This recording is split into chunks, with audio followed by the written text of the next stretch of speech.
হামজা লাম জবর আল লাম খারা জবর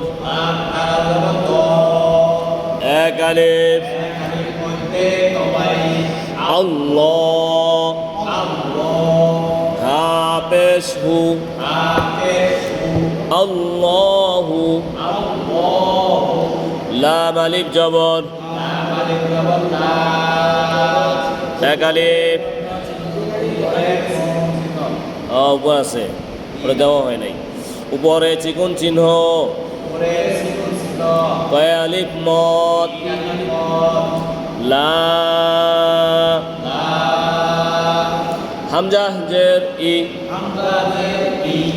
লাম খারা জবর এক আলিফ লা ইলাহা হা জবর হা লা ইলাহা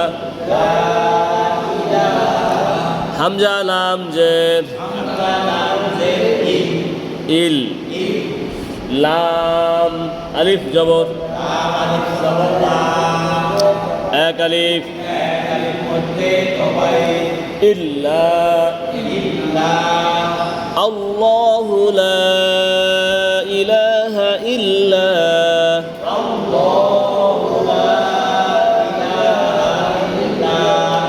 হা পেশ হু ওয়াও লাম জবর হুয়াল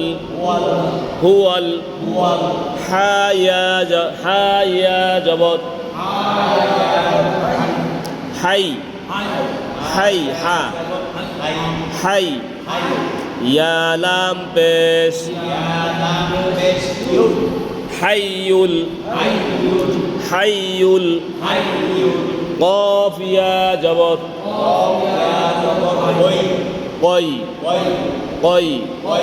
ইয়া ওয়াও পেশ ইউ এক আলিফ কয়্যু মিম পেশ মু কয়্যুমু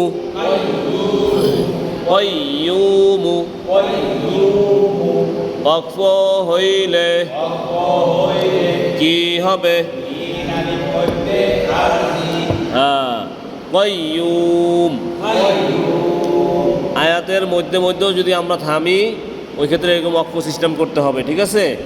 এরপর আপনাদের কোরআনের শুরুতে কিছু বলছিলাম না, যেমন ছোট জিম আছে, ছোট তোয়া আছে, ছোট মিম আছে, ওয়াকফ চিহ্ন, এইটা আবার আপনার দেখতে হবে। ওই ওয়াকফ চিহ্ন দেখে দেখে কী করতে হবে, থামতে হবে। আর যদি কোথাও ওয়াকফ চিহ্ন থাকে এমন যে না থামার জন্য বলে, সেখানেও থামা যাবে নিঃশ্বাস শেষ হলে, তবে পিছন থেকে মিলেই পড়তে হবে।